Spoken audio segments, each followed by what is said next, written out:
Good evening everyone. कैसे हो आप लोग? आशा करती हूँ आप लोग अच्छे होंगे और आपकी तैयारी भी अच्छी खासी चल रही होगी आपके अपकमिंग एग्जाम्स के लिए।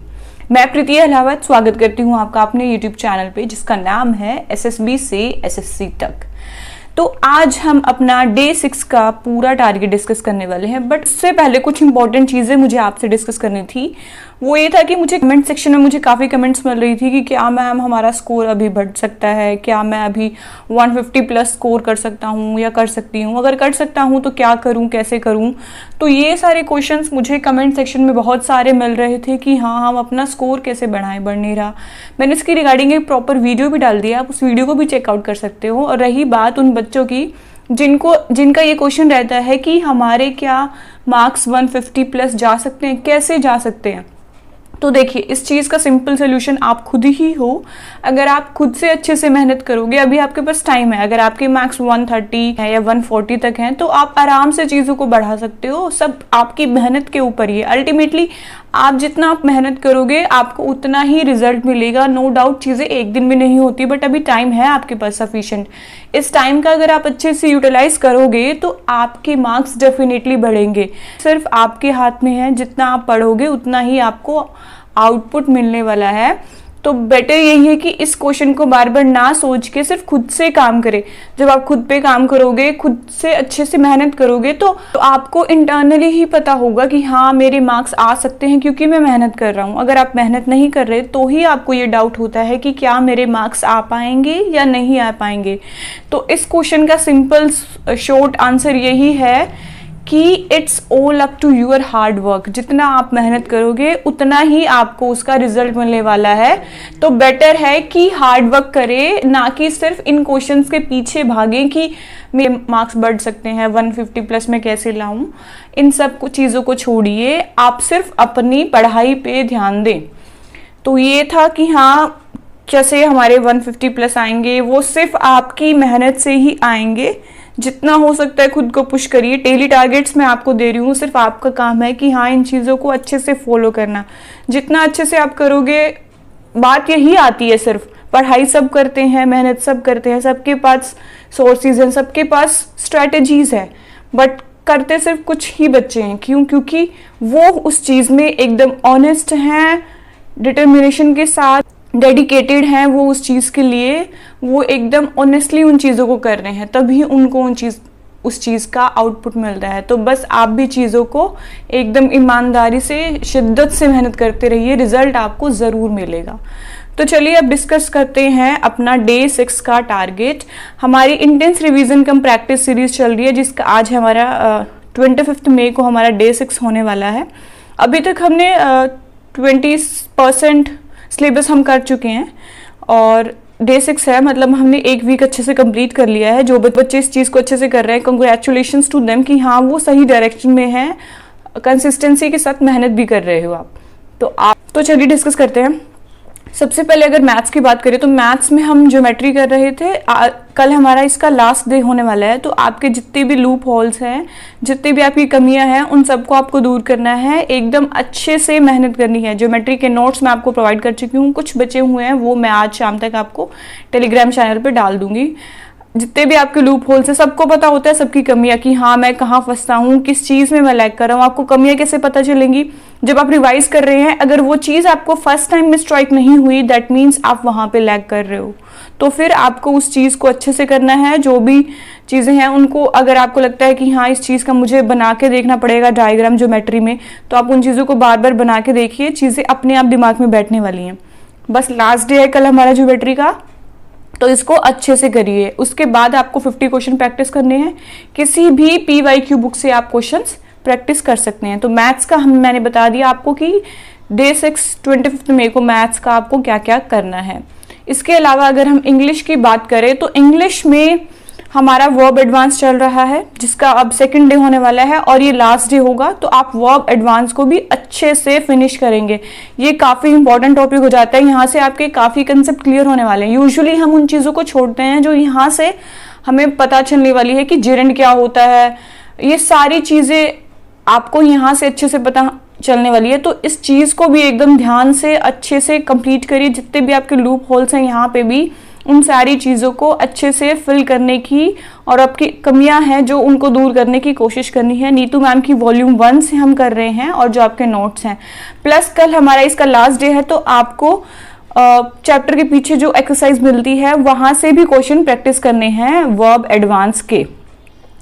उसके बाद अगर वकैब की बात करें तो वकैब में हमारा वही 50-50-50-100 वाला रहता है, जिसमें कि 50 हमारे पास साइनो या एंटो, 50 हमारे पास ईडियम्स, 50 हमारे पास वर्ड सब्स्टिट्यूशन और 100 हमारे पास स्पेल चेक होता है। वो आपको करना है अच्छे से। ये क्रैमिंग वाला पोर्शन है, थोड़ा टाइम लगेगा, इतना जल्दी आपको इस चीज़ का रिजल्ट नहीं मिलेगा। बच्चे कमेंट सेक्शन में पूछते हैं कि क्या हम इस चीज़ को छोड़ सकते हैं? बिल्कुल नहीं छोड़ सकते आप इस चीज़ को। अच्छा खासा वेटेज है इसका सीपीयू एग्जाम में और मेंस वाले पेपर में बहुत ज़्यादा, तो इस चीज़ को अगर आप अभी से छोड़ के चलोगे तो फिर एट द एंड तक आप चीज़ों को कैसे करने वाले हो? तो इस चीज़ को बिल्कुल भी नहीं इग्नोर करना है। वो कैब अगर नहीं हो रही, क्यों नहीं हो रही, जितनी बार नहीं हो रही उस चीज़ को बार बार करते रहिए, उस चीज़ का निमोनिक बनाइए, अपने आप वो चीज़ें दिमाग में बैठने वाली है। अंदर से सोच के बैठेंगे ना कि हाँ हमें याद करना ही है, तो क्यों नहीं चीज़ें याद होंगी। बस जब भी आप बैठ रहे हो, भले ही आप 1-1.5 घंटा जितना भी बैठ रहे हो, उस टाइम में ये बिल्कुल सोच के बैठना है कि अभी मैं बैठूंगा पढ़ने या बैठूंगी पढ़ने तो मैं कुछ सीख के ही उठने वाला हूँ या सीख के ही उठने वाली हूँ। जब इस माइंडसेट के साथ आप बैठने वाले हो, डेफिनेटली आपको याद होने वाली हैं। एक बार ये चीज़ें करके देखिए, ज़रूर आपको चीज़ें याद होंगी। इसके लिए हम किसी भी PYQ बुक को फॉलो कर रहे हैं। इसके अलावा हमें एक क्लोज टेस्ट और एक कॉम्प्रिहेंशन डेली प्रैक्टिस करना होता है, जिससे कि हमारा कॉम्प्रिहेंशन वाला पार्ट भी हम अपना स्ट्रॉन्ग कर पाए। उसके लिए आप किसी भी PYQ बुक को फॉलो कर सकते हैं। ये सप्ताह हमारा इंग्लिश की, हम 25 मई को इंग्लिश में क्या क्या करने वाले हैं। उसके अलावा अगर हम GS की बात करें तो GS में हमने अभी तक 2 इम्पॉर्टेंट टॉपिक, ज्योग्राफी और एक साइंस का बायोलॉजी, अच्छे से खत्म कर लिया है। तो अब हमारा वीकेंड है, कल हमारा सैटरडे है, तो कल हम इसके जितने भी क्वेश्चंस हैं PYQ बुक से सिर्फ आपको इसके क्वेश्चन लगाने हैं। कल के लिए कोई भी आपको GS में सब्जेक्ट वाइज के लिए कोई भी वीडियो आपको देखनी नहीं है, आपको सिर्फ PYQ लगाने हैं। किसी भी PYQ बुक से आप क्वेश्चंस लगा सकते हो। उसके अलावा हम परमार SSC सर की GK PYQ सीरीज 3rd को फॉलो कर रहे हैं। डेली एक लेक्चर हम अच्छे से ले रहे हैं, उसका अब आपको कल 6th लेक्चर लेना है। ये मैंने आपको बता दिया कि हाँ आपको GS में भी क्या करना है। उसके बाद रही मॉक्स की बारी, तो मॉक्स हम कर रहे हैं PYQs टेक्स्ट बुक से हम फॉलो कर रहे हैं। तो आपको जो 11 नवंबर 2022 का जो शिफ्ट 1 का आपने पेपर किया है, कल आपको 25 मई को उसका प्रॉपर एनालिसिस करना है। एनालिसिस प्रॉपर होना चाहिए, कमियां यहीं से पता चलेंगी। बार बार मैं वही चीज़ें कहती हूँ क्योंकि वही चीज़ें बहुत इंपॉर्टेंट है। अगर ये 2-4 चीज़ें आप अपने दिमाग में बिठा लें कि हाँ मॉक एनालिसिस बहुत ज़रूरी है, इसको प्रॉपर टाइम देना है, जितना आप इसको टाइम दोगे, जितना यहाँ पे आप इनपुट लगाने वाले हो, उतना ही आपको आउटपुट मिलेगा, उतने ही ज़्यादा स्कोप रहेगा आपको आपकी इम्प्रूवमेंट का। तो ये सब था हमारा डे 6 का टारगेट, जो कि मैंने आपके साथ अच्छे से डिस्कस किया है। इसके अलावा एक इम्पॉर्टेंट चीज़ मैं आपको बताना चाहती हूँ कि सब कुछ है माइंडसेट। जितना हो सकता है आप खुद के माइंड पे कंट्रोल रखें, खुद से चीज़ों को समझने की कोशिश करें और खुद को इतना स्ट्रॉन्ग बनाइए कि हाँ मुझे पढ़ना है तो पढ़ना है। जब खुद से आप ये चीज़ डिसाइड कर लोगे कि हाँ करना है तो करना है, कोई भी पावर आपको नहीं रोक सकती, कुछ भी चीज़ें आपको नहीं रोक सकती। हर चीज़ अपने आप ठीक हो जाएगी। आप कंसिस्टेंसी के साथ मेहनत करोगे, डेली हार्डवर्क भी करोगे, सारी चीज़ें ऑटोमेटिकली आपकी ठीक हो जाएंगी, आपका रूटीन प्रॉपर हो जाएगा। कोई रोकता है अपने आप को तो वो आप खुद ही रोक रहे हो। जब तक आप खुद को पुश नहीं करोगे, आपका माइंडसेट एकदम प्रॉपर नहीं होगा कि हाँ मुझे ये एग्जाम निकालना है तो निकालना है, किसी भी हालात में निकालना है। जब तक आप ये चीज़ें नहीं सोचोगे तब तक चीज़ें आपसे नहीं होने वाली। एक्सटर्नल मोटिवेशन कितने दिन रहेगा? Motivation should be internal. आपके अंदर से ही कुछ ऐसा होना चाहिए जिस चीज़ के लिए आप डेली खुद को पुश करने के लिए मजबूर हो जाओ। बस यही है, मेहनत करते रहिए, आपको आपकी मंजिल ज़रूर मिलेगी। अगर आप उस डायरेक्शन में सही ईमानदारी के साथ मेहनत कर रहे हैं तो ज़रूर आपको आपकी मनचाही पोस्ट मिल जाएगी। खुद पे विश्वास रखिए।